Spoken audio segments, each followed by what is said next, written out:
Oke. Bismillahirrahmanirrahim. Assalamualaikum warahmatullahi wabarakatuh. Kami kelompok 7 TI 24C pada kesempatan kali ini akan membahas mengenai implementasi CRUD atau Create, Read, Update, dan Delete dengan Python dan Custom Tinker.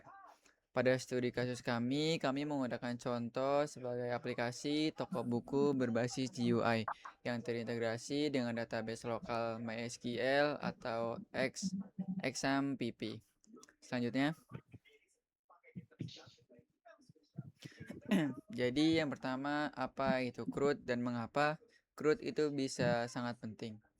Jadi CRUD adalah 4 operasi dasar yang membentuk tulang punggung hampir setiap aplikasi yang berinteraksi dengan database. Sebagai fitur dari pendaftaran penggunaan hingga checkout sampai pada akhirnya adalah kombinasi dari keempat operasi ini. Jadi CRUD terdiri dari 4, yaitu yang pertama create, yaitu menambahkan record baru ke tabel database. Kemudian read yaitu mengambil dan menampilkan data dari database. Kemudian update yaitu memperbarui record yang sudah ada. Selanjutnya delete yaitu menghapus record dari tabel yang sudah ada.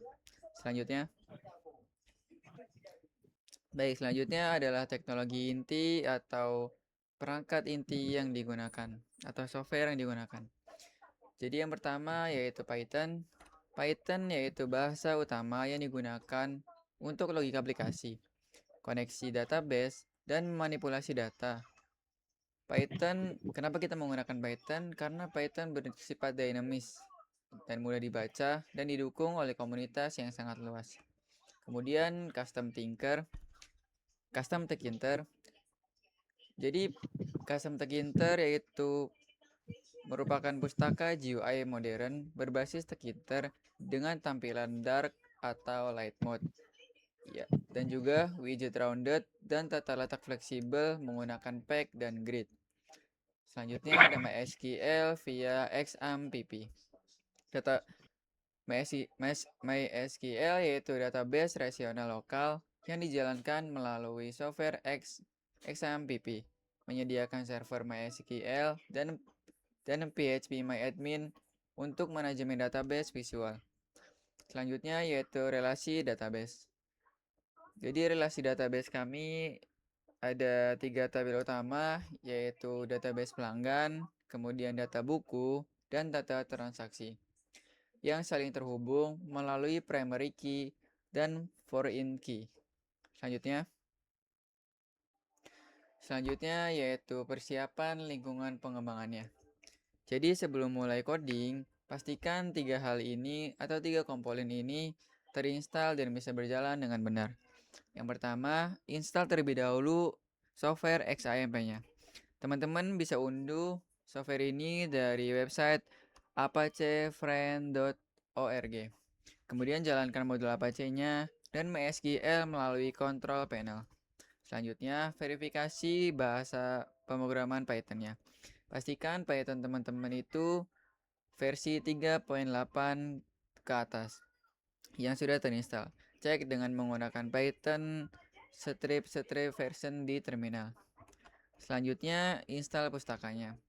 Gunakan komen pip install custom tkinter mysql strip connector strip python dan python strip.env.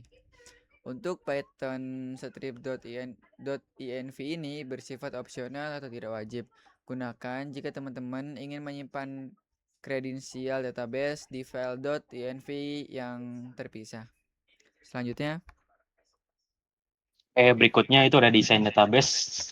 Jadi skema database toko bukunya. Nah, di sini kan kita menggunakan 3 tabel ya. Jadi database toko buku terdiri dari 3 tabel utama dengan relasi antar tabel. Nah, di data transaksi ini berperan sebagai tabel jembatan yang menghubungkan data pelanggan dan data buku melalui foreign key. Nah, untuk contoh pembuatan tabel datanya, itu ada create table if not exist buku, terus ada create table if not exist pelanggan, ada create table if not exist transaksi. Nah, untuk menghubunginya itu ada foreign key, ID pelanggan. Nah, itu dari ID pelanggan dari tabel transaksi, itu reference ke tabel pelanggan di ID pelanggan. Nah, berikutnya ada foreign key ID buku yang ada di tabel transaksi, itu reference ke tabel buku ID buku.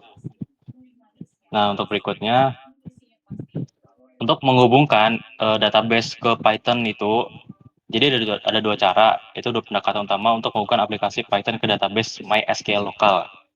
Nah, untuk cara pertama itu pendekatan langsung.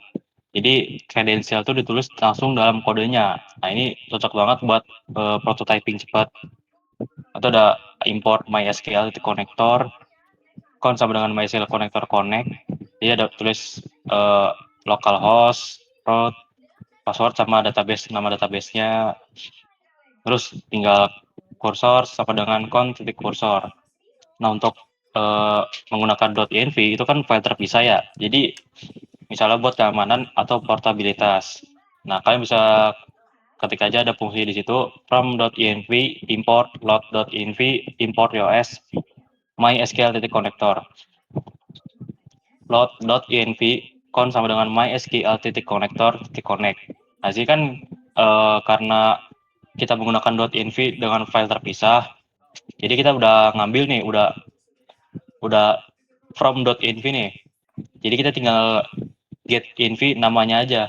Jadi host sama dengan os titik get env db host, user sama dengan os get env db user, password juga os titik get env db pass, dan database juga. Berikutnya, jadi GUI design antar muka dengan custom terkintar. Jadi custom terkintar itu menyediakan widget modern dengan dukungan dark mode dan light mode otomatis. Nah, komponen utama itu ada CTK frame, itu buat kontainer untuk pengelompokan widget. Jadi kedua ada CTK label, label text dan judul formnya. Yang ketiga ada CTK entry, itu untuk input text, untuk data pelanggan, buku, atau transaksi. Nah, keempat ada CTK button, itu tombol aksi buat operasi CRUD-nya, itu buat jalanin operasi CRUD-nya. Jadi kelima ada CTK tree view. Nah, ini untuk tabel untuk menampilkan data dari database. Nah, kalau grid ya, jadi kita gunakan grid untuk kontrol tata letak yang presisi. Jadi buat ngatur-ngatur tata letak biar desainnya bagus gitu. Berikutnya, Selanjutnya ada implementasi operasi create dan read. Yang pertama, read atau menambahkan data. Data dari CTK entry diambil, lalu divalidasi, lalu dikirim ke database via insert. Di contoh ada function koneksi. Fungsinya untuk menghubungkan data base ke Python itu sendiri. Lalu ada function tambah buku. Fungsi ini untuk menambahkan buku, yaitu judul buku, lalu penulisnya, lalu harganya, dan stoknya. Lalu selanjutnya ada read atau menampilkan data. Data sebelumnya diambil dengan select dan dimuat ke tree view atau tabel baris per baris. Lalu seperti contohnya ada function tampil buku, itu untuk menampilkan data keseluruhan buku.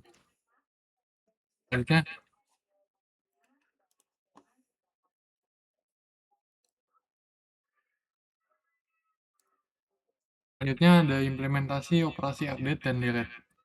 Pertama, update atau mengubah data. Pengguna memilih baris di tree view atau di tabel, lalu data dimuat ke form, lalu disimpan dengan update. Seperti contoh ada function edit buku, itu untuk fungsinya untuk mengedit buku. Misalkan kita mau mengedit judul ataupun penulis atau harga atau pula stok. Lalu yang terakhir ada delete atau menghapus data. Konfirmasi dulu sebelum mengeksekusi delete berdasarkan ID terpilih. Seperti contoh ada function hapus buku, fungsinya untuk menghapus satu data buku. Selanjutnya Selanjutnya, penutup ataupun kesimpulan yang telah kita bahas adalah kesimpulan dari implementasi CRUD atau Create, Read, Update, dan Delete pada program manajemen toko buku ini adalah keberhasilan dalam mengintegrasikan antarmuka GUI modern berbasis custom token dengan database relasional MySQL, sehingga operator dapat mengelola buku, mengolah data buku, pelanggan, dan transaksi secara mudah tanpa menyentuh sintaks SQL manual. Sistem ini tidak hanya memindahkan data, tetapi juga mengotomatisasi logika bisnis yang saling terhubung seperti pengurangan stok buku otomatis saat transaksi dibuat, dan penyesuaian ketika data transaksi diubah atau dihapus. Selain itu, aplikasi ini memiliki manajemen data yang responsif karena setiap perubahan data akan langsung memperbarui angka ringkasan pendapatan atau total stok pada dashboard secara aktual. Keamanan data pun terjaga baik dengan berkat adanya validasi error untuk mencegah transaksi jika stok habis, serta adanya filter pop-up konfirmasi untuk meminimalkan risiko terhapusnya data penting secara tidak sengaja. Baik, mungkin segitu saja pembahasan dari kami kelompok 7 dari kelas TI 24C. Semoga pembahasan dari kami bisa tersampaikan dengan benar. Untuk kurang lebihnya mohon maaf. Kami tutup. Wassalamualaikum warahmatullahi wabarakatuh.